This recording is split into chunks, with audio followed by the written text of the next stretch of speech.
Hello students, welcome back to this YouTube channel जिसका नाम है अतुल सर क्लासेस। आज हम लोग बात करने वाले हैं बेटा पार्ट 2 की। This is the part 2 of the chapter 2 that is electrostatic potential capacitor. In my first video that is part 1, जिसमें हमने ऑलरेडी डिस्कस किया है, we have already discussed about the electrostatic potential, electrostatic potential difference, electrostatic potentials क्या होते हैं, electrostatic potential कैसे आते हैं, किसी चार्ज से किस तरीके से रिलेटेड होते हैं, और सबसे इम्पोर्टेंट बात, जब हम एक चार्ज को लेकर किसी दूसरे पॉइंट पे जाते हैं, one point to another point, then work done कैसे हम निकालते हैं यहाँ पे। ठीक है, ये सारी बातें हमने डिस्कस कर लिया था। तो कुछ पॉइंट्स आपको याद होगा, इफ़ यू रिमेंबर, इनिशियली हमने line integral of electric field की बात की थी। ठीक है, line integral of electric field के बाद हमने कंजर्वेशन ऑफ, क्या बोलते हैं उसको, कंजर्वेटिव नेचर ऑफ फोर्स की बात की थी। ठीक है, उसके अंडर में किस तरीके से वर्क डन हो रहा था, जो कि आपके पाथ के ऊपर इंडिपेंडेंट होता है, वो भी हमने प्रूव किया था। It depends on the initial and final position. ठीक है, फिर हमने देखा था किस तरीके से इलेक्ट्रोस्टैटिक पोटेंशियल डिफरेंस और electrostatic potential at any point किस तरीके से हम निकालेंगे in terms of line integral, क्योंकि पहले हम लाइन इंटीग्रल से रिलेट करते थे। क्योंकि लाइन इंटीग्रल क्या है, ये खुद एक अपने आप में क्या बताता है, ये वर्क डन को रिप्रेजेंट करता है। क्योंकि हमने बताया था जब वर्क डन की बात की थी, तो वर्क डन पर यूनिट टेस्ट चार्ज को हमने बताया था that is equal to line integral, यानी एक्चुअली वो पोटेंशियल डिफरेंस ही है वो। ठीक है, लाइन इंटीग्रल, लेकिन वर्क डन पर यूनिट टेस्ट चार्ज है। टेस्ट चार्ज की बात करें तो हमने आपको बताया था वो चार्ज जिसको लेकर हम मूव करेंगे one point to another point, ये चेक करने के लिए कि उस पर फोर्स कितना आ रहा है, उस पर वर्क डन कितना आ रहा है। ठीक, दूसरी बात हमने देखा था कि जब हम पोटेंशियल निकाल रहे थे, तो उस पोटेंशियल के फॉर्मूले में हमने देखा था कि पहले हमने पोटेंशियल डिफरेंस निकाला था दो पॉइंट के बीच में, उसका एक्सप्रेशन हमने निकाला, और निकालने के बाद हमने देखा कि वो किस पे डिपेंड कर रहा था। ठीक है, लेकिन जब हम किसी एक पॉइंट पे, पर्टिकुलर पॉइंट पे पोटेंशियल निकाल रहे थे लास्ट टॉपिक में, तो हमने आपको बताया था potential at a given point किस तरीके से फाइंड करेंगे, जब आप चार्ज को इनफाइनाइट से उस पॉइंट तक लेकर आएंगे जिस पॉइंट पे आपको पोटेंशियल फाइंड करना है। मेरी बात समझ में आ रही है आपको? ठीक, ये कंसेप्ट बहुत काम आने वाला है आपको। आगे हम कुछ क्वेश्चंस भी इस पे बेस्ड करेंगे और कुछ आगे आने वाले टॉपिक को भी इसके बेस पे हम क्लियर करेंगे। ठीक है, तो जैसे आपके टॉपिक आते रहेंगे हम आगे डिस्कस करते रहेंगे। ठीक है, तो पहले एक छोटा सा पॉइंट हम यहाँ पे डिस्कस कर दें आपको। जैसे कि मैंने बताया था V = 1/4πε0 Q/r, ये एक जनरल फॉर्म था। ये क्या था, ये था एक जनरल फॉर्म ऑफ पोटेंशियल का एक जनरल फॉर्म आया था, जिसमें हमने आपको बताया था कि ये पोटेंशियल कहाँ पे है, एक पॉइंट पे है। ठीक है, किसी गिवन पॉइंट पे है, लेट्स से एट एनी पॉइंट P। ठीक है, और ये Q कौन सा चार्ज है, ये Q कौन सा है, तो ये सोर्स चार्ज है। ठीक है, ये कौन सा चार्ज है, सोर्स चार्ज है। और हम लेके किसको आ रहे थे, टेस्ट चार्ज को। तो टेस्ट चार्ज ये Q0 है, कहाँ से लेके आ रहे थे, तो इनफाइनाइट से, कहाँ पे, इस पॉइंट पे। ठीक है, सब कुछ याद आ रहा है, इनफाइनाइट से इस पॉइंट पे लेकर आ रहे थे। इस पॉइंट की डिस्टेंस हमने मान ली r थी सोर्स चार्ज से, तो इस पॉइंट पे जो पोटेंशियल आएगा that potential equal to this much. ठीक है, इतनी बातें हमने क्लियर कर लिया था। अब देखो जरा इससे क्या कंक्लूजन निकल के आता है। कंक्लूजन ये निकल के आता है कि ये जो पोटेंशियल आपका आया है, ये डिपेंड करता है आपका, इट डिपेंड ऑन, किस पे डिपेंड करता है, डिपेंड्स ऑन द Q, यानी कि सोर्स चार्ज। ठीक है, ये बात आपको याद रखनी होगी। ठीक है, तो क्वेश्चन क्या होता है यहाँ से अराइज होता है कि सर, यानी कि पोटेंशियल डिपेंड कर रहा है सोर्स चार्ज पे, इसका मतलब टेस्ट चार्ज की डिपेंडेंसी है ही नहीं है ना। इसीलिए इस टेस्ट चार्ज को कई बार हम लोग यूनिट मान सकते हैं कि एक पॉइंट से दूसरे पॉइंट पे लेकर आ रहे हैं। और जनरली टेस्ट चार्ज, हमेशा याद रखना, टेस्ट चार्ज सोर्स चार्ज के कंपैरिजन में बहुत ही छोटा होता है, वेरी वेरी स्मॉल। ऐसा क्यों?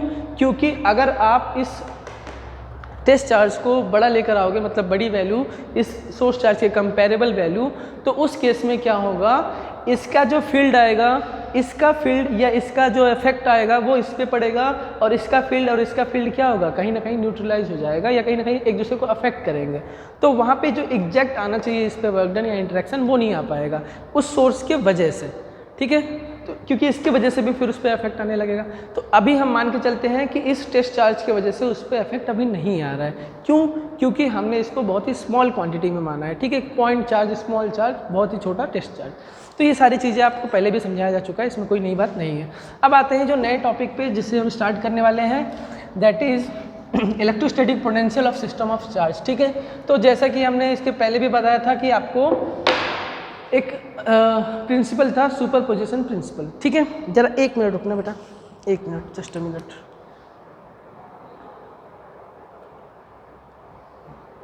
ओके, तो हम बात कर रहे थे, हाँ, electrostatic potential due to a system of charge. ठीक है, तो देखो आपको हमने बताया था कि पहले एक चार्ज को लेके हम सारी चीज़ें देख लेते हैं, फिर हम सुपरपोजिशन प्रिंसिपल में डिस्कस किए थे हमने कि एक सिस्टम ऑफ चार्ज है और उसकी वजह से टोटल नेट फोर्स क्या आता है किसी गिवन पॉइंट पे, उसके बाद हमने किसी नेट इलेक्ट्रिक फील्ड निकाला था किसी पॉइंट पे। यहाँ हम पोटेंशियल निकालेंगे due to given system of charge. तो देखो आपके पास क्या करना है, यहाँ पे बताना है पोटेंशियल। ठीक है, ये पोटेंशियल कौन सा है, तो इलेक्ट्रिक पोटेंशियल, ये आप लिख लेना। ठीक है, electric potential due to system of charge. ठीक है, ये याद रखना, सिस्टम ऑफ चार्ज है आपके पास। जब सिस्टम ऑफ चार्ज है तो उसके वजह से पोटेंशियल कैसे आएगा ये आपको समझना होगा। ठीक है भाई, चलो समझते हैं वन बाय वन। तो मान लिया हमने कंसीडर एक system of charge, system of charge आपने कंसीडर किया और उसमें बहुत सारे चार्जेज है, क्योंकि सिस्टम ऑफ चार्ज का मतलब large number of charges are there. तो let's say Q1, Q2, Q3 और Q1, बहुत सारे चार्जेज हमने मान लिया। ठीक है, let's say there are this much charges, एक बीच में कोई QI लिख लो और आगे Q1 भी कर लो, बहुत सारे चार्जेज हैं, हमने कुछ इस तरीके से लिख लिया। ठीक है, Q1, Q2, Q3, बीच में QI होगा, लास्ट में Q1 हमने कर दिया। ऐसा क्यों लिखा बताता हूँ आपको, वेरिएशन के लिए हमने लिखा है। आपने मान लिया लेट अ पॉइंट P, ऐसा पॉइंट P मानेंगे जिस पे हमें इलेक्ट्रिक पोटेंशियल निकालना है, इलेक्ट्रिक पोटेंशियल निकालना है due to system of charge.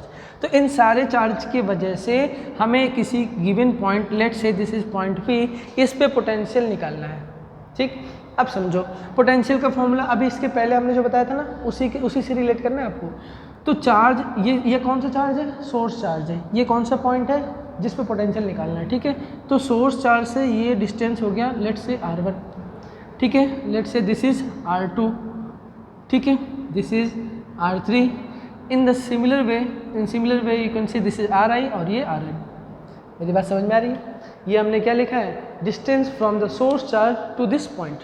ठीक, अब देखो इस पॉइंट पे हमें पोटेंशियल निकालना है इन बाकी सारे चार्जेस की वजह से। अब क्वेश्चन ये आता है कि एक पॉइंट पे बाकी सारे चार्ज की वजह से पोटेंशियल कैसे आएगा। समझना, जब हम एक चार्ज को कंसीडर कर रहे हैं, इस चार्ज को, तो हम बाकी का इंटरेक्शन को इग्नोर करेंगे। इसका इंटरेक्शन कितना आएगा, कितना पोटेंशियल आएगा, वो फाइंड करेंगे, सिंपल। फिर जब हम इसको कंसीडर करेंगे तो इसका पोटेंशियल निकालेंगे, इसको कंसीडर करेंगे चार्ज तो इसका पोटेंशियल निकालेंगे, और सारे पोटेंशियल का क्या करेंगे, अलजेब्रिक सम करेंगे, क्योंकि ये तो स्केलर है। ठीक है, तो अलजेब्रिक सम कर लेंगे। कैसे करेंगे जरा देखो यहाँ पे। तो यहाँ पे लेट पॉइंट भी आपने कर ही दिया है। यहाँ पे मान लिया सिंस V इक्वल्स टू आपके पास होता है formula 4 pi epsilon not Q/R। ये हमारे पास जनरल फॉर्म होता है, जनरल फॉर्म आपको पता है। इसी फॉर्म पे इसको देखो रिलेट करेंगे, तो यहाँ पे V1 कितना हो जाएगा 1/4 pi epsilon naught and Q1/R1, V2 equals to 1/4 pi epsilon naught and Q2/R2। In the similar way Vn equals to 1/4 pi epsilon naught and Q1/Rn। ठीक, क्या इसमें कोई दिक्कत है बताओ? बहुत ही सिंपल है, हमने सारे के सारे वैल्यू को लिख दिया है। अब हमें पता है कि टोटल इलेक्ट्रोस्टैटिक पोटेंशियल बताना है आपको पॉइंट P पे। तो जब नेट इलेक्ट्रिक पोटेंशियल बताना है तो उसके इसमें सीधा सारे का सारे सबके सब अलजेब्रिक सम कर दो सबका। तो अब लिखेंगे net potential, therefore net potential जब आप करोगे तो नेट पोटेंशियल के लिए आपको क्या करना होगा, this V equals to this much equals to V1 plus V2 plus Vn, n तक के हैं, हमने n तक के कंसिडर कर लिए। सो लेट्स से दिस इज, देखो 1/4 पाई एप्सिलॉन नॉट सब में कॉमन दिख रहा है भाई, दिस मच इज कांस्टेंट, सब में कॉमन है, बचेगा कितना Q1/R1, Q2/R2 और Qn/Rn। ठीक है, तो आई होप यहाँ तक तो आपको क्लियर होगा। ठीक है, अब बात आती है कि इसको हम इस फॉर्म में ही रहने दें या आगे हम और किसी फॉर्म में लिख सकते हैं। बिल्कुल लिख सकते हैं हम, अगर हम चाहें तो इसको समेशन के फॉर्म में लिख सकते हैं। देखो समेशन के फॉर्म में कैसे लिखेंगे, देखो आप अगर चाहो तो इसको लिख सकते हो V equals to 1/4 pi epsilon naught. ठीक, देखो समेशन लगाएंगे सिग्मा, कितने वेरिएशन हो रहे हैं यहाँ पे, देखो एक Q और एक R, दो ही में वेरिएशन हो रहा है और दोनों में सिमिलर हो रहा है। सबसे अच्छी बात देखो 1 2, ये भी 1, ये भी 1, ये भी 2, ये भी 2, सिमिलर चल रहा है। तो क्यों ना इसको सिमिलर मान लो QI और RI। देखो QI डिवाइड बाई RI हमने सिमिलर माना है बिकॉज दोनों सेम वेरिएशन चल रहे हैं। तो I equal to 1 to N, कहाँ तक जा रहा है 1 to N तक। ठीक है। तो आप चाहो तो इस आई वाले को बनाओ चाहे ना बनाओ, उससे कोई फर्क नहीं पड़ेगा, लेकिन आपके जो चार्जेज हैं वो n चार्ज है, n तक चार्जेज हैं, तो n तक के जो टोटल सम आएंगे वो तो यही आएंगे ना, फ्रॉम 1 to n। देखो हमने ये समेशन के फॉर्म में लिख दिया है already. This is the total potential at point P, ठीक है। तो आई होप यहाँ तक तो कोई दिक्कत नहीं होनी चाहिए, ठीक है। थोड़ा सा एक वेक्टर फॉर्म में लिख के आपको बताते हैं, ठीक है। एक तो यहाँ तक क्लियर हो गया। चलो एक आपका जैसे ये जनरल फॉर्म उन्होंने लिखा है, ठीक है, ये जनरल फॉर्म जो आप देख पा रहे हैं यहाँ से, ये वाला जनरल फॉर्म, ठीक है। तो ये जनरल फॉर्म आप वेक्टर फॉर्म में भी तो लिख सकते थे। कैसे? देखो आपके पास पता है, ठीक है, आपने कहा ये सोर्स चार्ज है, ठीक है, ठीक। और आपने कहा बेटा यहाँ से कि जैसे मान लो अगर हम लिखना चाहें तो हमें पहले भी हमने पढ़ा हुआ है, जैसे कि इस तरीके से पढ़ा था ना, वैल्यू अगर याद होगा आपको 1/4πε0 into Q divide by vector r minus r dash. कुछ इस तरीके से याद आ रहा है क्या? ये वैल्यू ये क्या होता था, याद आ रहा है? ठीक है, क्यू बाई आर कर रहा हूँ, यानी ये पोटेंशियल है, ठीक है। अभी हमने मॉड इसलिए लगाया क्योंकि वेक्टर में तो हो नहीं सकता, इसलिए मॉड ही लेना है, क्योंकि तो स्केलर होता है। अब यहाँ तक तो दिक्कत नहीं है, लेकिन ये होता क्या है ये तो आपको पता होना चाहिए भाई। ये r क्या है? ये है पोजीशन वेक्टर किसका? सोर्स, उसका कह सकते हो किसी गिवन पॉइंट का सोर्स चार्ज से, और ये क्या है? उस पॉइंट का ओरिजिन से, ठीक है। ओरिजिन से कैसे मैं बताता हूँ, देखो आपको एक बना के दिखा दे रहा हूँ। जैसे मान लो ये आपका यहाँ पे ये ओरिजिन हो गया, तो ओरिजिन से आपने मान लिया कि ये डिस्टेंस r हो गया, ठीक है। और ओरिजिन से आपने ये मान लिया ये डिस्टेंस क्या हो गया, एक आपने मान लिया टेस्ट चार्ज है, एक आपने मान लिया सोर्स चार्ज है, ठीक है। तो आपने ये मान लिया सोर्स चार्ज है, ठीक है, ठीक है। यहाँ से यहाँ तक भाई सोर्स चार्ज इस पॉइंट पोटेंशियल निकालना है, ये आपने मान लिया आपका टेस्ट चार्ज है, ठीक है। बात समझ में आ रही है? तो ये डिस्टेंस आप निकाल सकते हो, ठीक है। चलो आगे समझेंगे। इसके बाद इसी पे बेस्ड आपके कुछ पॉइंट हैं। कुछ पॉइंट्स क्या है, आपको कुछ नहीं, इसी को बस उस फॉर्म में लिख देना है, मतलब उसको इस फॉर्म में लिख देना है, ठीक है। तो आप इस फॉर्म में भी लिख सकते हो, कैसे? v इक्वल्स टू, आप इसको लिख सकते हो कैसे चाहो तो, सीधा सीधा 1/4πε0 समेसन ओवर कहाँ से कहाँ तक बेटा? तो i equals to 1 to n, ठीक है। और यहाँ पे क्यू वाई हो रहा था ना, ठीक है, क्यू की जगह क्यू वाई था वहाँ देखो, और नीचे आर आई की जगह उसको हम लिख देंगे यहाँ पे r माइनस, इसको मैं कर दे रहा हूँ यहाँ से r i, ये ठीक है। r1 r2 करके इस तरीके से निकालते हैं ना, यहाँ पे मैंने ये जनरल फॉर्म है, ठीक है, इसको हमने इस फॉर्म में लिख दिया, ठीक है। वो वेक्टर फॉर्म में कह सकते हो, और कुछ नहीं है इसमें। चलो ये तो सिंपल सी बात थी, इसमें कुछ नहीं था। और अगर इसको चाहो तो आप चार्ज डेंसिटी के टर्म में भी लिख सकते हो, चार्ज डेंसिटी के टर्म में लिख सकते हो ना। कैसे? क्वेश्चन से देखो बन सकते हैं चार्ज डेंसिटी के टर्म में, मतलब अगर आपको पता होना चाहिए वैसे भी, ठीक है। देखो आपके पास होता था क्या, अगर चार्ज डेंसिटी की बात करें तो आपको पता है कि Q की वैल्यू, आपको देखो Q को रिप्लेस करना है, सब में Q को रिप्लेस करना है, क्यों? क्योंकि चार्ज डेंसिटी में Q रिप्लेस करना होता है, ठीक है, समझना। Integration over rho D V, ये क्या होता था याद आ रहा है? Total charge rho D V volume charge density, इसलिए v के रेस्पेक्ट में है। अब इसी को हमने बताया था, ये Q आपका ये भी होता है सरफेस चार्ज डेंसिटी के लिए, क्या होता है? Sigma ds surface charge density के लिए, और भी होता है लाइन चार्ज डेंसिटी के लिए लैम्डा dl सॉरी, ठीक है। ये वैल्यूज़ को भी हम यहाँ रख के आपको चार्ज डेंसिटी के टर्म में निकाल सकते हैं, ये आपको सिम बताने के लिए था और कुछ नहीं था, ठीक है। चलो नेक्स्ट टॉपिक पे आते हैं। ये टॉपिक तो सब सिंपल टॉपिक थे, ज़रा अच्छा टॉपिक पे आते हैं थोड़ा। Potential due to a system of charge हो चुका है। इसके बाद आपका जो टॉपिक है, हाँ रुको, इसके बाद जो टॉपिक है आपका electric potential due to a dipole, ठीक है। इसके बाद आपका जो टॉपिक है इलेक्ट्रिक पोटेंशियल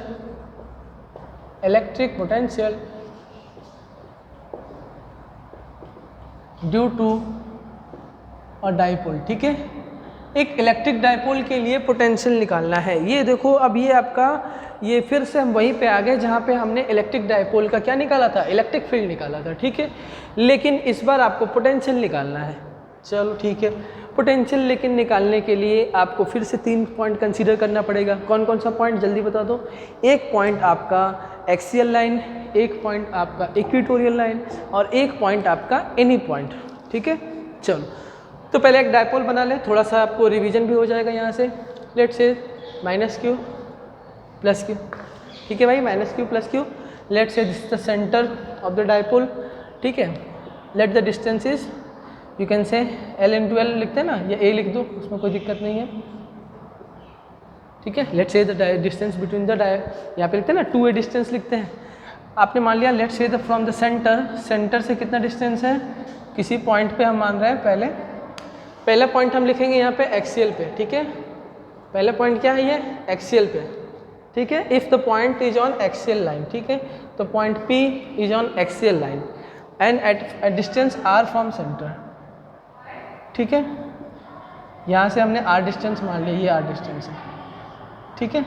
ये सेंटर से r डिस्टेंस पे, डायपोल के सेंटर से r डिस्टेंस पे कोई पॉइंट P है जहाँ पे हमें क्या फाइंड करना है, जहाँ पे हमें पोटेंशियल फाइंड करना है, ठीक है। इतनी बात क्लियर हो गई। ये हो गया आपका डायपोल का लेंथ, ठीक। अब इसके बाद ज़रा समझते हैं हमें चाहिए क्या। हमें चाहिए बेटा पोटेंशियल। देखो अब बाकी ये तो डायपोल मोमेंट होता है, ये आपको पता ही है, minus Q2 plus Q, dipole moment P की डायरेक्शन। और वैसे यहाँ पे आपको याद भी होना चाहिए P इक्वल्स टू क्या होता है, Q इंटू 2a। अगर आपको ये याद होगा तो थोड़ा सा आसान होगा चीज़ों को समझने में, ठीक है। क्या इसमें कोई समस्या, आई होप इसमें कोई समस्या नहीं होगा, ठीक है। सो आपको क्या कंसीडर करना है, देखो सारी जो कंसीडरेशन वाला पार्ट है, कंसीडरेशन वाला पार्ट आप लिख लेना, क्या बोलते हैं, let us consider a dipole having, you can say dipole AB having charge minus Q and plus Q which are separated by distance 2a at any point B on the axial line from the center of the dipole O, ठीक है, and having distance R. Now coming to the point क्या है आपका, potential निकालना है, ठीक है। सीधा हम समझाते हैं, पोटेंशियल पॉइंट P निकालना है। भाई पोटेंशियल क्या लिखोगे, total sum of the potential, तो हमने ऑलरेडी बताया V1 प्लस V2 होता है एल्जेब्रिक सम, इसके पहले भी हमने बताया अभी। अब V1 एंड V2 को बस आपको फाइंड करना है, लिखेंगे यहाँ पे since V1 is the potential, हमने मान लिया V1 इज द पोटेंशियल, किसकी वजह से मान ले, दो चार्जेज हैं, देखो दो चार्जेज हैं, एक माइनस Q और एक प्लस Q, तो V1 की वजह से एक आपका होगा और एक P2 की वजह से होगा। हमने मान लिया कि माइनस Q की वजह से, यहाँ पे माइनस Q दिख रहा है ना, ठीक है, माइनस Q की वजह से चार्ज पोटेंशियल कौन सा है, V1 है। तो let's say the potential due to minus Q, V1 is the potential due to minus Q which is equals to कितना आएगा, भाई आपके पास फॉर्मूला होना चाहिए 1/4 pi epsilon naught Q by R। Q लेकिन माइनस है तो याद रखना ये स्केलर में चल रहा है तो हमें माइनस में लेना पड़ेगा वैल्यू, ठीक है। माइनस Q है ना यहाँ पे, मैग्नीट्यूड तो माइनस लेना पड़ेगा। Q divide by R, R कौन सा R, देखो यही दिक्कत होती है समझने में। देखो ये हमारा सोर्स चार्ज हो गया, माइनस Q सोर्स चार्ज है, ये पॉइंट जहाँ पोटेंशियल निकालना है, तो सोर्स चार्ज और पोटेंशियल के बीच में कितना डिस्टेंस है, देखो यहाँ से यहाँ तक तो R ही हो गया, इतना बच गया, इसमें A ऐड कर दो, R प्लस A हो गया। So this is R plus A, ठीक है। Similarly V2 equals to, V2 क्या आएगा, potential, V2 is the potential due to plus Q, plus Q की वजह से पोटेंशियल है which is equals to 1/4 pi epsilon naught, ठीक है।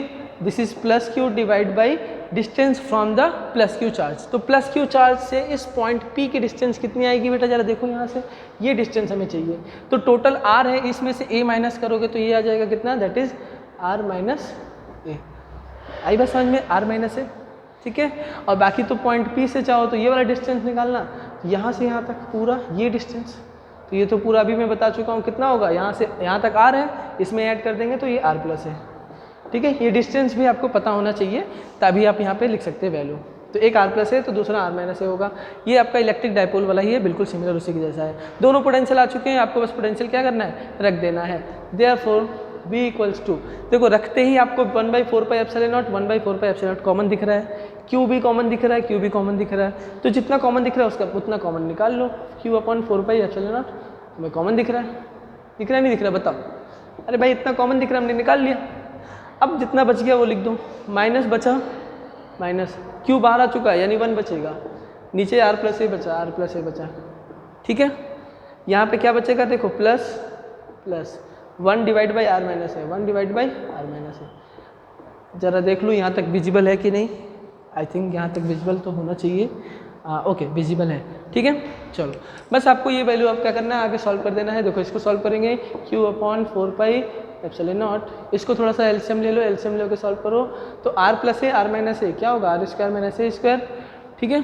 और ऊपर कितना हो जाएगा, ये देखो ये माइनस है, माइनस आर माइनस है, ठीक है, यहाँ प्लस, ये इधर जाएगा आर प्लस है। आ रही बात समझ में, इसको सॉल्व करना है, ठीक है, इसको सॉल्व करना है बेटा। So this is q by 4 pi epsilon naught, ठीक है, इसको सॉल्व करेंगे।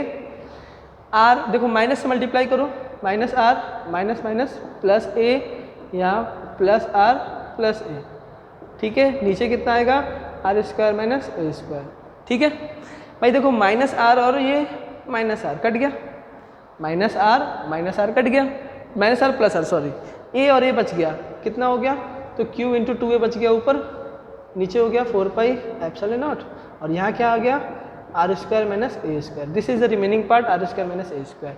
This is the potential, this is the potential.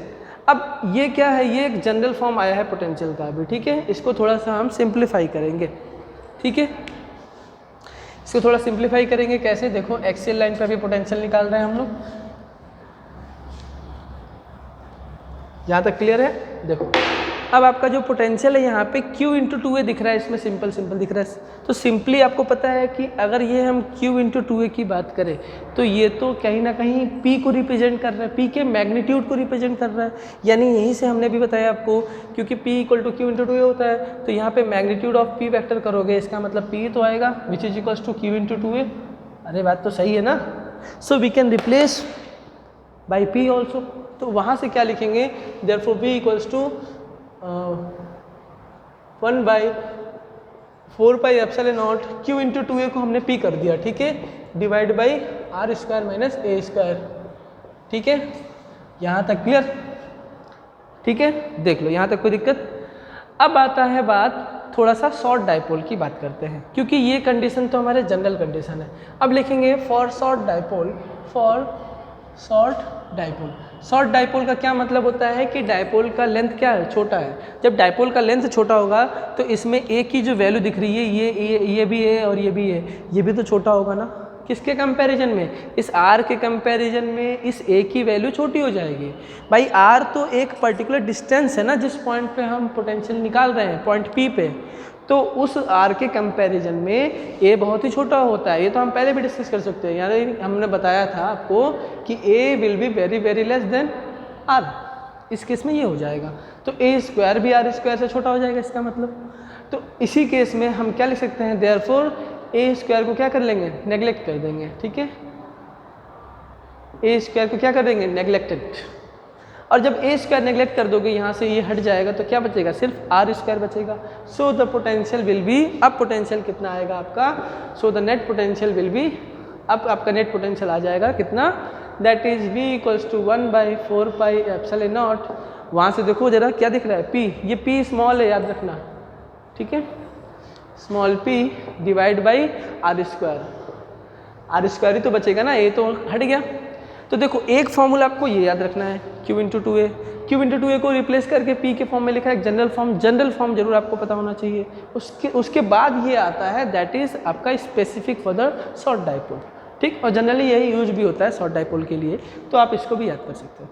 Done है यहाँ तक, चलो, तो ये था हमारा potential on the axial line. अब बात करेंगे पोटेंशियल एट इक्वेटोरियल पॉइंट।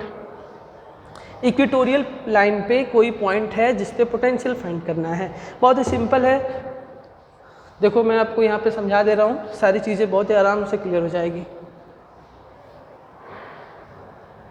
इस बार, लेकिन आपको एक्सियल नहीं इक्वेटोरियल बनाना है, तो थोड़ा सा इसको मैं चेंज कर रहा हूँ, डायग्राम को चेंज करना होगा डायग्राम, बाकी सारी चीज़ें एज इट इज होंगी। चलो देखते हैं। So the second one is on equatorial line, ठीक है, इक्वेटोरियल लाइन पे कोई पॉइंट मान लो और वहाँ पे पोटेंशियल फाइंड करते हैं, ठीक है।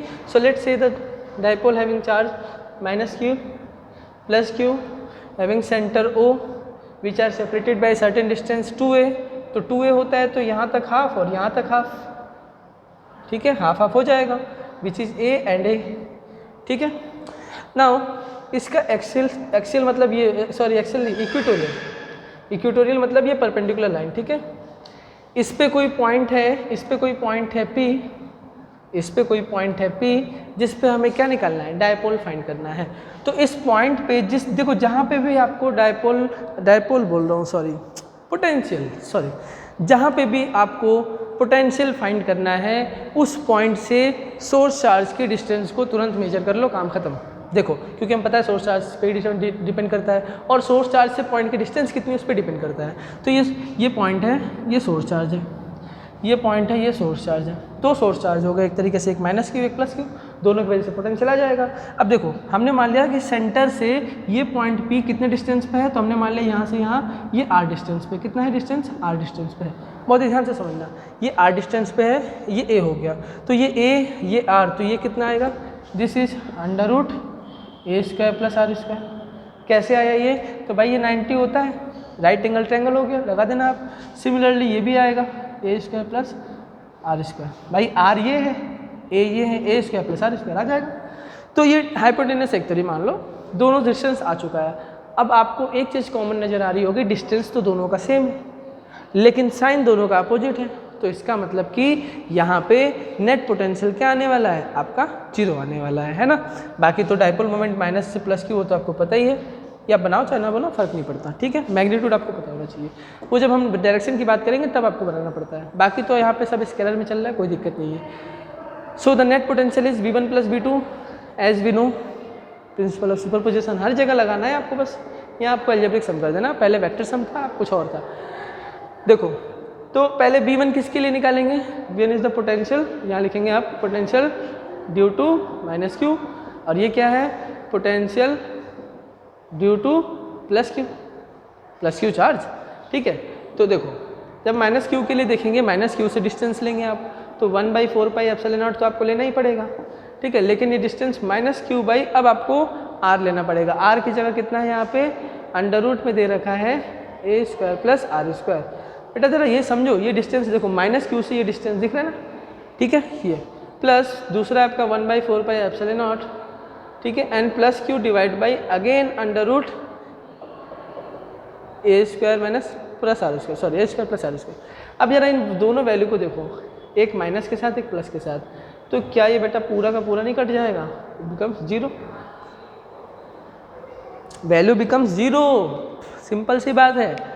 तो आपका पॉइंट निकल के आता है the electric potential on the equatorial line at any point will be 0। Question इस तरीके से आप लिखेंगे, देयरफॉर यहाँ पे आप लिख देना therefore the electric potential at any point, electric potential at any point on the equatorial line will be 0, ठीक है। और 0 क्यों है, इक्वल एंड अपोजिट। चलो ये हो गया, अगले पे आते हैं जरा, ठीक है। इसके बाद जो आपका तीसरा है एट एनी पॉइंट, ठीक है, उसको समझने में थोड़ी सी दिक्कत आपको होगी, ठीक है। वो थोड़ा अच्छा टॉपिक है, थोड़ा अच्छे से एक्सप्लेन करेंगे।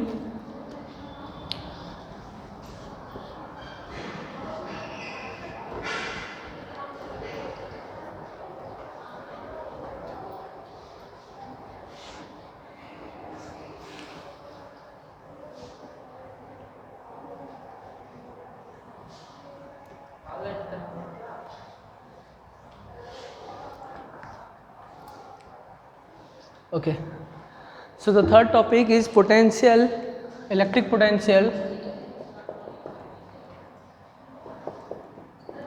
at any, electric potential at any point, ठीक है, एट एनी पॉइंट। जब एट एनी पॉइंट की बात करते हैं ड्यू टू डायपोल, क्योंकि याद रखना ये सब डायपोल की वजह से ही हो रहा है, डायपोल के अंदर ही आ रहा है, तो due to dipole at any point कैसे निकालेंगे, चलो भाई निकालते हैं। इलेक्ट्रिक पोटेंशियल है ये, ठीक है। देखो कैसे निकालेंगे, आपको पता है कि ये आपका एक डायपोल हो गया, ठीक है, ये आपने कह दिया माइनस क्यू, ये आपने कह दिया plus Q. Let's say dipole is A plus A and B, let's say dipole is AB is the dipole, O is the centre as we know, ठीक है, and the distance from the dipole जो भी है dipole length that is 2a, तो ये वाला distance कितना होगा a, ठीक है, and this is distance a, equal distance. And let's say आपको क्या मानना है अगला पॉइंट, आप देखो माइनस से प्लस की तरफ वो चाहो तो आप डायपोल मोमेंट की डायरेक्शन बना लेना, उसमें कोई दिक्कत नहीं है, ठीक है। आगे समझते हैं।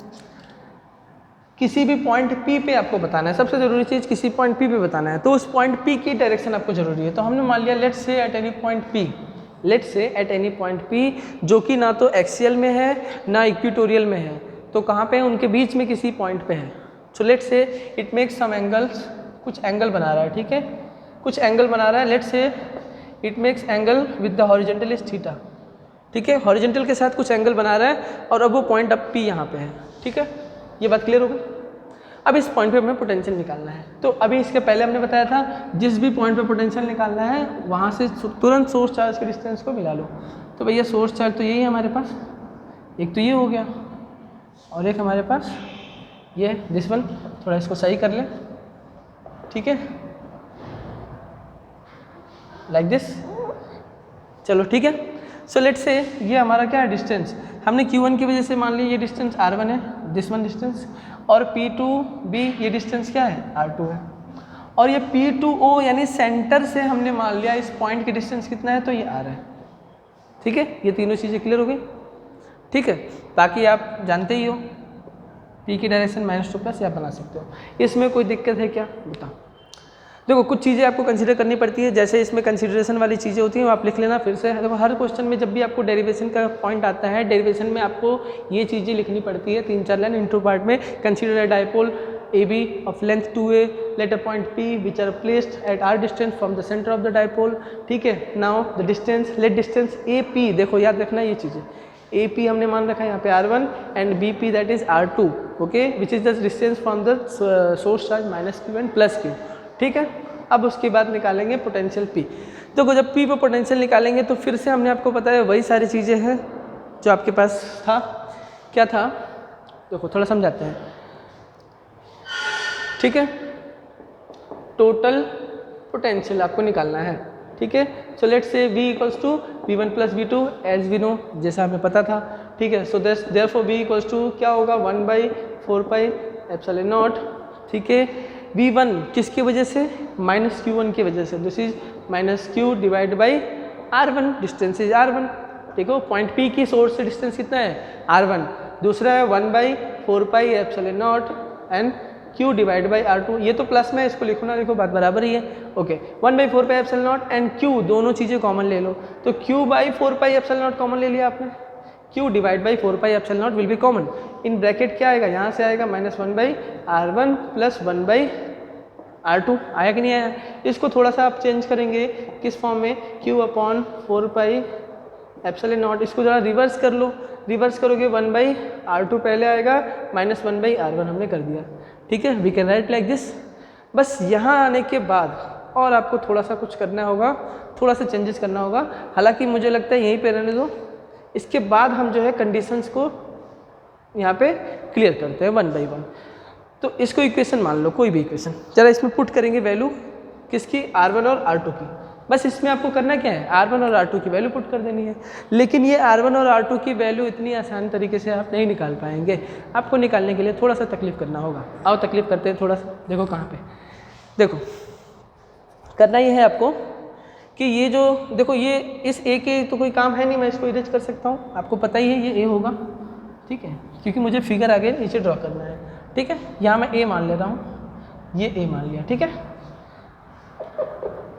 ठीक है, ये A हमने मान लिया ऑलरेडी, ठीक है, इसमें कोई दिक्कत नहीं है। अब समझो, तो मैंने ऐसा किया यहाँ पे, समझना, आपको जितना लेंथ यहाँ पे R1 दे रखा है, समझना, जितना लेंथ R1 दे रखा है उतना ही लेंथ P से O तक तो है नहीं भाई, इससे तो छोटा ही है, R तो छोटा है ना, तो मुझे कैसे भी करके इसको बढ़ाना है और R के इक्वल करना है, इस R1 के इक्वल करना है, पहला चीज़ तो ये।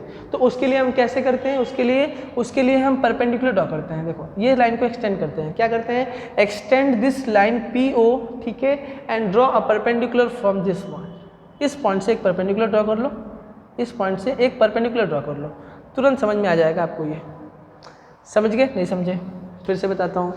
इस लाइन को एक्सटेंड कर दो और यहाँ से परपेंडिकुलर ड्रॉ कर दो उस लाइन पे। तो जैसे ही आप परपेंडिकुलर ड्रॉ करोगे इस लाइन पे, तो अब आपको समझ में आ जाएगा कि नाउ दिस डिस्टेंस, ये P से R1, ये जो डिस्टेंस था P से A यानी R1, ये डिस्टेंस इक्वल हो जाएगा P से इस पॉइंट तक। Let's say this is point, क्या माने इसको, पॉइंट C, ठीक है, लेट्स सी यानी पॉइंट C, यानी ये P और C तक की डिस्टेंस क्या हो जाएगी। अब यहाँ पे आप लिख सकते हो PC इक्वल टू, अब ये R1 हो जाएगा। आई बात समझ में। लेकिन समझो यहाँ पे P से O तक तो R दे रखा है, ये O से C तक की डिस्टेंस तो हमें नहीं पता, तो इसको मैं ऐसे भी तो लिख सकता हूँ, इस PC को R plus OC equal to R1। देखो ये बात क्लियर हो गई, दिख रहा है। हमें सिर्फ O से C तक की डिस्टेंस तो चाहिए ना, तो वो हम कैसे निकालेंगे अभी बताता हूँ। देखो ये एंगल कितना है, थीटा है, तो बेटा ये एंगल कितना हो जाएगा, क्योंकि ये लाइन एक्सटेंड हो रहा है तो ये as it is alternate angle, alternate angle पढ़े हो ना, अल्टरनेट नहीं यार, वर्टिकली अपोजिट, सॉरी ये वर्टिकली अपोजिट एंगल है, ठीक है। तो ये वर्टिकली अपोजिट एंगल हो गया भाई। ये एंगल थीटा, ये साइड ए है, तो ये कितना आएगा, अरे राइट एंगल ट्रायंगल बना लो भैया, नहीं समझ में आ रहा है तो ये राइट एंगल ट्रायंगल है, ठीक है, this is right angle triangle, ठीक, ये 90 बन गया, ये 90 बन गया, ठीक है। डिस्टेंस ये वाला निकालना है, ये वाला निकालना है, ये एंगल थीटा, ये एंगल थीटा है, ठीक है। ये ए दे रखा है, यानी ए दे रखा है, आई बात समझ में। अब ए दे रखा है, ये निकालना है, तो भाई कॉस में तो आएगा, बेस अपॉन हाइपोटेनस किस में आता है, कॉस में, तो यानी कि ये डेफिनेटलि कॉस आएगा, ए कॉस थीटा, आई बात समझ में। तो ये हमने निकाल लिया ए कॉस थीटा, ठीक, बहुत ही अच्छा लॉजिक है, यहाँ से समझ लेना, ठीक है, ठीक। तो ये वाला कितना आएगा, ए कॉस थीटा। अब आगे समझते हैं, चलो। तो ये तो हो गया, अब R1 की जगह हमें मिल चुका है, देयरफॉर R1 इक्वल टू क्या मिल गया, R प्लस OC, और OC कितना आ गया, ए कॉस थीटा। तो अब हम क्या लिखेंगे, देयरफॉर यहाँ से हम लिख लेंगे R1 equals to R plus A cos theta. ये बात समझ में आई कि नहीं, देख लो, ठीक है।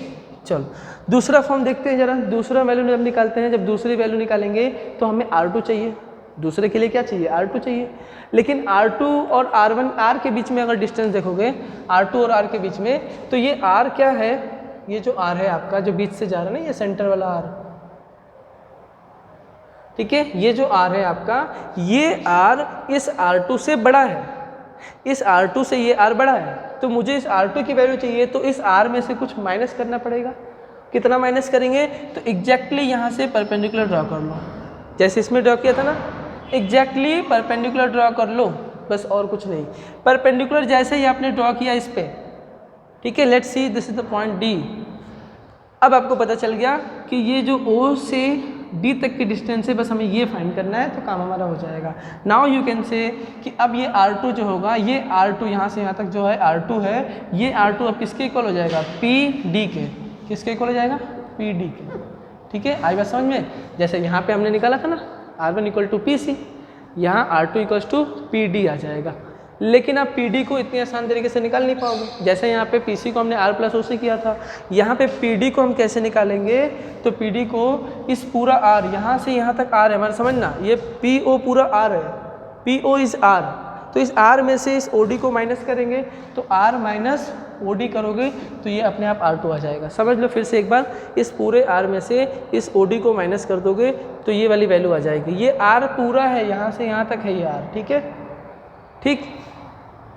अब आपको R माइनस OD करना है, OD कितना होगा, यहाँ से यहाँ तक, फिर से वही वैल्यू है, फिर से राइट एंगल ट्रायंगल बना लो। राइट एंगल ट्रायंगल बनाओगे, ये वाला हाइपोटेनस हो गया, ए दे रखा है, ए दे रखा है, ठीक है, बेस पूछा गया है, बेस पूछा गया, फिर से ए कॉस थीटा होगा, यानी once again it will be a cos theta. आई बात समझ में। फिर से ये क्या आएगा, ए कॉस थीटा आएगा बेटा, फिर से ए कॉस थीटा ये आ गया, यानी इस बार OD क्या आया, ये आया a cos theta. This is R2। So now you are getting R1 and R2। R1 R2 अब आपको मिल चुका है, ठीक। अब आ जाओ, इसमें पुट कर दो जरा, फटाफट पुट करेंगे।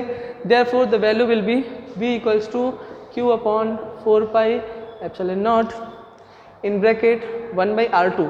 R2 इक्वल्स टू कितना निकाला हमने, R2 equals to 1 upon R minus A cos theta, ठीक है, and R1 equals to minus 1 by क्या है वहाँ से R plus A cos theta, ठीक है। चलो आई होप यहाँ तक आपको क्लियर होगा, बस आपको सॉल्व कर देना है। Therefore q by 4 pi epsilon naught in bracket ये a minus B A plus B same value है, तो ये आपका क्या हो जाएगा, नीचे फॉर्मूला बन जाएगा A square minus R square. देखो a plus B A minus B, तो A square minus B square, formula बन गया। अरे इसका a plus B A minus B कर दिया आपने, और कुछ नहीं। यहाँ ऊपर जाएगा कौन सा, प्लस वाला, यहाँ जाएगा माइनस वाला। देखो r प्लस है, यहाँ जाएगा r plus A cos theta, और ये कहाँ जाएगा, यहाँ जाएगा माइनस के साथ। तो r देखो r माइनस के साथ आएगा तो माइनस r हो गया, ये माइनस और ये minus plus A cos theta. बस समझ गए, इतना ही समझना है बेटा। देखो माइनस r प्लस r उड़ जाएगा, तो यहाँ से क्या मिलेगा, q by 4 pi epsilon not, यहाँ से आया a और a, देखो a और a 2a कॉस थीटा, ठीक है। और नीचे कितना आया, R square minus A square cos square theta. तो ये जो वैल्यू आई है, अब हमारी जो वैल्यू दिख रही है, this is the potential, this is the potential. और ये कौन सा पोटेंशियल, एक जनरल फॉर्म है। पहले हमने आपको बताया था ना कि आपको एक जनरल फॉर्म निकालना होगा। जब एक बार आप जनरल फॉर्म निकाल लेंगे, उसके बाद आपको शॉर्ट डाइपोल वाला अप्लाई कर देना है। तो अब इसमें हम देखो कुछ चीज़ें और भी इसमें हम कर सकते हैं ऐड। क्या कर सकते हैं, देखो वहीं से हम स्टार्ट कर रहे हैं। We can write v equals to 1 by 4 pi epsilon naught, 1 by 4 pi epsilon naught, मैं लिख सकता हूँ, नहीं बताओ, 1 by 4 pi epsilon not 2a। देखो q इंटू 2a दिख रहा है, q इंटू 2a क्या होता है, जल्दी बता दो, q इंटू 2a क्या होता है, p। अरे भैया यहाँ से देखो q इंटू 2a, इंटू में है ना, q इंटू 2a, ये क्या आ जाएगा p, और कॉस थीटा ऊपर बच गया तो कॉस थीटा हमने लिख दिया। नीचे क्या बच गया, यहाँ से R square minus A square cos square theta. आया कि नहीं आया बता, ठीक है, आ गया। अब क्या बचा, अब आया ये जनरल फॉर्म आपका आ चुका है, p के फॉर्म में अब है, अब p के फॉर्म में आ गया। अब लिखेंगे फॉर शॉर्ट डाइपोल, अब लिखेंगे फॉर शॉर्ट डाइपोल। तो अब शॉर्ट डाइपोल के लिए क्या लिखोगे, शॉर्ट डाइपोल के लिए आपको पता है कि a की वैल्यू क्या होती है, बहुत ही छोटी हो जाती है, कंपेरेबल टू r के कंपैरिजन में बहुत ही छोटा होता है। तो बस आपको वही अप्लाई कर देना है यहाँ पे, देयरफॉर आपको अप्लाई कर देना है। यहाँ से क्या आएगा,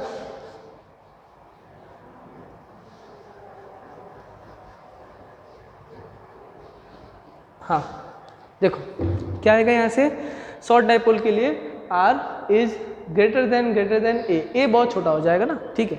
तो इसका मतलब ये a स्क्वायर भी छोटा होगा r स्क्वायर कंपैरिजन में, बात तो सही है भाई। a स्क्वायर नेगलेक्ट कर देंगे, इसको नेगलेक्ट मतलब टेंस टू जीरो कर लो, हटा दो इसको, तो a वाला पार्ट हट गया, तो ये पूरा ही जीरो बन गया। तो कितना आया, therefore v equals to 1 by 4 pi epsilon naught p cos theta divide by r square. कितना है, v equals to p cos theta divide by r square. ये बहुत ही अच्छा पॉइंट यहाँ से निकल के आ चुका है। अब इसको हम वेक्टर फॉर्म में भी लिखते हैं, ठीक है। तो वेक्टर फॉर्म में कैसे लिखें, ठीक है। वेक्टर फॉर्म में आपको कई बार वेक्टर फॉर्म में भी लिखा हुआ मिल जाता है, कहीं कहीं भी लिखा हुआ मिल जाता है, तो उसमें कुछ नहीं करना। सिर्फ आपको क्या करना है, आपको यहाँ पे r की डायरेक्शन पता है, इसको r कैप यहाँ लगा दो तो p डेट r कैप हो जाएगा। चाहो तो आप ऐसे लिख सकते हो, देखो मैं बता दे रहा हूँ, 1 by 4 pi epsilon naught p dot r cap. अगर मैं इस तरीके से लिखूँ, ठीक है, तो नीचे मुझे r क्यूब करना पड़ेगा, नीचे r क्यूब करना पड़ेगा ना, इसके लिए से देखो r कैप लगाऊंगा तो, ठीक है, चलो सही है, हाँ ये फॉर्मूला बनेगा, ठीक है। This is in vector. तो ये हमने क्या देखा, electric potential at any point due to the dipole. ध्यान रखना सबसे इंपॉर्टेंट चीज़ इसमें यही है कि आपको परपेंडिकुलर ड्रॉ करना है और दोनों का एक और थीटा, एक में ऐड करना है, एक में माइनस कर देना है, r1 r2 अपने आप आ जाएगा और आप वैल्यू निकाल के इसमें रख दोगे, बस और कुछ नहीं करना। कुछ लोग कहीं आपको एक बुक है एस.एल. अरोड़ा, आपने देखा ही होगा, एस.एल. अरोड़ा में आपको उसमें कुछ अलग तरीके से भी मिलता है। अलग तरीके से क्या मिलता है मैं बताता हूँ। कहीं आपको ये भी मिलता है कि आप सीधा वैल्यू को इस तरीके से रख सकते हैं। देखो कैसे, मैं बताता हूँ, देखो कैसे। आपके पास जो फॉर्मूला था v equals to q by 4 pi epsilon naught 1 by r2 minus 1 by r1 था कि नहीं, बताओ, यही था ना आपके पास फॉर्मूला, ठीक है, आई थिंक यही था, ठीक है। तो आपके पास ये फॉर्मूला होता है 1 by r2 minus 1 by r। अब आपको इसको सॉल्व करना है, ये मैं अलग से बता रहा हूँ, याद रखना ये अलग से, हमारा ऑलरेडी टॉपिक हो चुका है कवर, टॉपिक यहाँ तक क्लियर है। This is the final value of potential जो हमने सॉल्व कर लिया, ठीक। ये हम बता रहे हैं आपको एक्सेलेरोमीटर में ऐसा कुछ दे रखा है तो डाउट ना हो उसके लिए। तो ये हो जाएगा R1 minus R2 divide by R1 R2, ठीक है, ये पोटेंशियल आपका होगा। अब हमें कुछ R1 माइनस R2 चाहिए, R1 R2 चाहिए। तो ये R1 माइनस R2 अगर आपको निकालना है तो बेटा आपको यही वैल्यू देखो जरा, यही वैल्यू आप दोबारा चाहो तो रख दो, इसी का डिफरेंस निकाल लो ना बेटा। R1 माइनस R2 अपने आप आ जाएगा, डिफरेंस निकालोगे तो अपने आप दिख रहा है कि 2a cos थीटा बनेगा, है ना।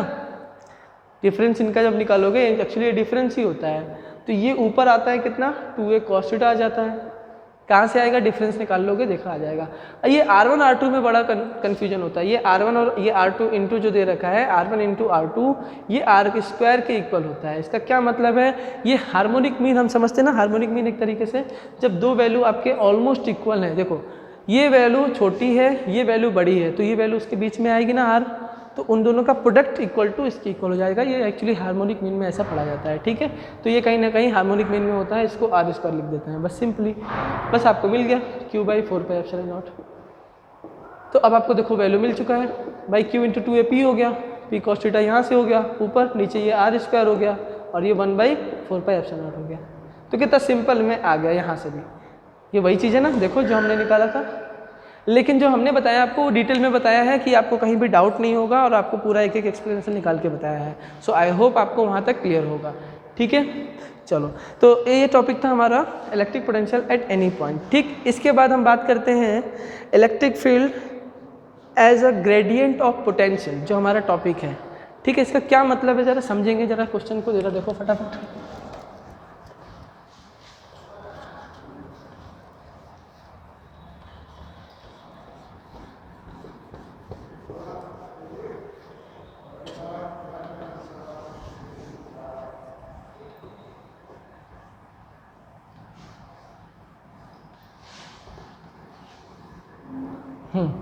Okay clear. तो नेक्स्ट टॉपिक है आपका इलेक्ट्रिक फील्ड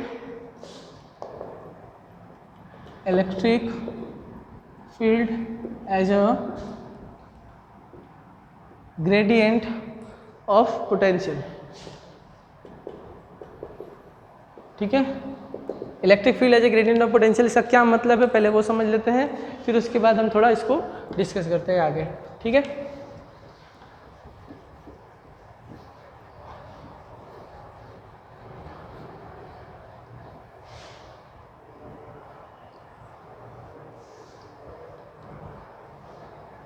ठीक है, देखो बेटा, तो जैसा कि हमने आपको बताया था इसके पहले कि जब भी हम किसी भी चार्ज को एक पॉइंट से दूसरे पॉइंट तक लेकर आते हैं, ठीक है, किसी भी गिवन सोर्स चार्ज के फील्ड में, तो there has to be some work. इतनी बात तो क्लियर हो चुकी है, वर्क डन पर यूनिट टेस्ट चार्ज, बार बार ये बात मैं बोल के थक चुका हूँ। आई थिंक यही बात आपको इतनी तो क्लियर हो चुकी होगी। अब इस टॉपिक में क्या आपको समझना है उस पर फोकस करते हैं। देखो ये आपका इलेक्ट्रिक फील्ड है, तो आप किस तरीके से इलेक्ट्रिक फील्ड को ग्रेडियंट ऑफ पोटेंशियल में चेंज करते हो, यानी कि किस तरीके से आप लिख सकते हो। देखो हमेशा आपको जहाँ भी ग्रेडियंट वर्ड मिल जाए, ये ग्रेडियंट वर्ड बड़ा इंपॉर्टेंट होता है। इसका मतलब होता है, इस ग्रेडियंट वर्ड का मतलब कि ये कहीं ना कहीं डिस्टेंस की बात कर रहा है, दो लेयर के बीच की डिस्टेंस, दो पॉइंट के बीच की डिस्टेंस, दो सरफेस के बीच की डिस्टेंस, इस तरीके की चीज़ें ग्रेडियंट का मतलब आप समझ सकते हो। लेकिन ग्रेडियंट किसका, पोटेंशियल का। तो इसका मतलब कि पोटेंशियल का difference with respect to distance, इसका मतलब ये हुआ। पोटेंशियल ग्रेडियंट का क्या मतलब हुआ, इस ग्रेडियंट ऑफ पोटेंशियल या पोटेंशियल ग्रेडियंट, इसका मतलब हुआ कि चेंज ऑफ पोटेंशियल जिसको हम dV बोलते हैं divide by change of distance जिसको हम R बोलते हैं, इसको हम लिखते हैं in the form of electric field. और ये नेगेटिव में आता है, यही हमको प्रूफ करना है। This we have to proof, ये अभी हम प्रूफ करेंगे, ये हम बता रहे इतना होता है, ठीक है। इस सेंटेंस का मतलब ये है, यानी आपको ये निकालना है इसका मतलब। चलो आते हैं, देख तो कैसे करते हैं। तो सबसे पहले हमने बताया आपको एक सोर्स चार्ज ले लिया आपने, ठीक है भैया, सब कुछ वही है, सोर्स चार्ज आपने रख लिया। तो ये एक सोर्स चार्ज है, क्यों, आपने एक डिस्टेंस मान लिया, कोई भी डिस्टेंस है एक्सिस से कोई भी, जिस पे आप पॉइंट मान लो कि सर हम पॉइंट P से पॉइंट Q तक आएंगे, आपने कह दिया पॉइंट पी से क्यू तक आएंगे, लेकिन किसको लेकर आएंगे? तो डेफिनेटली आप एक टेस्ट चार्ज क्यू नॉट को लेकर आओगे, ठीक है। पी से क्यू तक आप लेकर आ रहे हो। याद रखना जब आप पी से क्यू तक आ रहे थे तो हमने कह दिया डिस्टेंस कितना है, ये डीएल वेक्टर है, पी से क्यू तक आ रहे हो, याद आ रहा है। लेकिन हमने मान लिया इस सोर्स चार्ज से जो डिस्टेंस है, इस सोर्स चार्ज से इसका डिस्टेंस, किसका डिस्टेंस? तो पी तक का डिस्टेंस कितना है, ये आर है। देखो इस तरफ डिस्टेंस दिख रहा है, सोर्स चार्ज से पोजीशन वेक्टर वाली डिस्टेंस हो गई, लेकिन हम जा रहे हैं इधर, तो आर इसका मतलब अपोजिट होगा, यानी ये डी आर इधर, डी एल के अपोजिट हम क्या बताते थे? डी आर, याद आ रहा है? D L is replace by minus D R, अरे D L is replace by minus D R, वही चीज़ है ये, ठीक है। चलो यहाँ तक क्लियर हो गया। अब देखो यहाँ तक आर था, ये डी आर इतना डिफरेंस है, तो ये डिफरेंस कितना बचेगा? आर माइनस डी आर, बचा नहीं बचा? तो ये हो जाएगा आपका r minus D r distance, ठीक है। R minus D r distance बच गया कि नहीं बच गया, बताओ। अब देखो हमने मान लिया जब पॉइंट पी पे था, इस पॉइंट पे पोटेंशियल कितना था? बी था। जब पॉइंट पी पे था तब पोटेंशियल बी था। Since we know the potential vary according to 1/r, अरे हमें पता है पोटेंशियल ऐसे वेरी करता है ना, v वेरी टू 1/r, इसका मतलब r अगर बड़ा है तो पोटेंशियल कम होगा, r कम है तो पोटेंशियल ज़्यादा होगा। अब समझो इसका क्या मतलब है, इसका मतलब ये हुआ कि अगर आप सोर्स चार्ज के जितने पास आ रहे हो तो पोटेंशियल ज़्यादा होगा, सोर्स चार्ज से जितना दूर जाओगे पोटेंशियल कम होगा, इसका मतलब ये है। आओ समझे से, देखो कैसे समझाता हूँ मैं। ये r है, जब आप p पे थे, देखो p पे थे पोटेंशियल भी था, ये फॉर्मूला था 1/r, ठीक। जब आप P से इधर आ रहे हो, Q तक आ गए, तो डिस्टेंस तो सोर्स चार्ज से अब कम हो गया ना, distance R minus D R बचा R की जगह पे, तो डिस्टेंस कम हो गया यानी पोटेंशियल बढ़ गया। तो पोटेंशियल कितना बढ़ गया? तो हम मान लेते हैं let potential was D plus d B, small amount of potential बढ़ गया। देखो small amount d r, small amount d r हमने यहाँ से यहाँ तक डिक्रीज किया, तो देखो डी आर डिक्रीज किया तो पोटेंशियल डी बी पे बढ़ गया, अमाउंट ऑफ बढ़ गया। क्यों बढ़ गया? क्योंकि हमने बताया आपको इन्वर्सली प्रोपोर्शनल होता है आर के, ठीक। इसमें कोई दिक्कत है तो बताओ, यहाँ तक कोई दिक्कत नहीं होनी चाहिए। आई होप यहाँ तक आपको क्लियर होगा, ठीक है। चलो फिर हमने ये भी आपको बताया था कि ये प्लस क्यू चार्ज है तो इलेक्ट्रिक फील्ड की डायरेक्शन इधर होगी इस पॉइंट पे, और इसी डायरेक्शन में क्या करेगा? इस पे ये इलेक्ट्रिक फील्ड फोर्स लगाएगा, that is equals to Q naught times E. अरे लगाएगा कि नहीं लगाएगा भाई? और इसी को बैलेंस करने के लिए एक अपोजिट फोर्स हमें लगाना पड़ता है, that is minus Q naught into E. अरे बोलो यहाँ तक क्लियर है कि नहीं? सारी चीज़ें क्लियर है इस पॉइंट पी, ठीक है। ये सारी चीज़ें आई थिंक ओवरऑल आपको क्लियर है। चलो जरा अगले पॉइंट पे आते हैं। तो अब आपको पता है कि कहीं ना कहीं जो आपको पोटेंशियल डिफरेंस मिलता है, वो पोटेंशियल डिफरेंस आप निकाल सकते हो पॉइंट पी और पॉइंट क्यू के बीच में। तो पोटेंशियल डिफरेंस का फॉर्मूला क्या होता है? आपको अच्छे से पता है क्या होता है पोटेंशियल डिफरेंस का फॉर्मूला। तो आपको याद है कि पोटेंशियल डिफरेंस यानी potential at Q minus potential at P, potential difference पढ़ा है ना हमने, वी बी माइनस वी है equal to work done divide by unit test charge. अरे भाई पढ़ा नहीं पढ़ा हमने? अब आपको वैल्यू रख देना है, वी क्यू कितना है तो V plus d V, potential ज़्यादा है उस पर, इसमें पोटेंशियल कितना है वी है, this is equals to work done पर यूनिट टेस्ट चार्ज। अब बताओ इसमें कोई दिक्कत है? अब हमें वर्क डन तो चाहिए कहीं ना कहीं, बिना वर्क डन के तो हम आगे बढ़ नहीं सकते, तो पहले वर्क डन निकाल लें। देखो वी से वी तो उड़ा दो, वी से वी तो कट गया, क्या बचा? D V equals to d W by Q naught. अब हमें वर्क डन चाहिए बस, और कुछ नहीं, तो वर्क डन निकालेंगे since d W equals to क्या लिखोगे आप? Force into displacement. अरे बोलो ये पढ़े नहीं पढ़े भैया? फोर्स इंटू डिस्प्लेसमेंट तो हम पढ़ते आ रहे हैं ना बार बार, बोलो ठीक है। एफ डॉट डी एल, ठीक। चलो आगे देखते हैं जरा, एफ डॉट डी एल, इसको हम लिख सकते हैं एफ इक्वल्स टू कौन सा एफ? वो अपोजिट जिसको हम लेकर आ रहे हैं, क्योंकि अगेंस्ट इलेक्ट्रिक फील्ड हमें वर्क डन करना होता है। मैंने बताया था आपको you have to work done against electric field, that is minus Q naught times E, ठीक है। क्यू नॉट टाइम्स ई हो गया एफ, ये हो जाएगा डॉट डी एल, क्योंकि ई और डी एल के बीच की डायरेक्शन हमने बताया था कितना होता है 180 डिग्री। तो इसको बेटा आप सॉल्व करते हो तो minus Q naught E D L cos 180 degree, E और डी एल के बीच की डायरेक्शन, तो यहाँ से प्लस हो जाता है, Q naught E D L हो जाता है। ये भी मैं क्लियर कर चुका हूँ। और मैं आपको ये भी बता चुका हूँ कि since D L is replace by D R minus D R, क्योंकि डायरेक्शन अपोजिट होती है, तो यहाँ पे ये माइनस में फिर हो जाता है क्यू ई डी आर। ये इतनी वैल्यू तो मैं बता ही चुका हूँ भाई, इतना तो आपको याद ही होना चाहिए।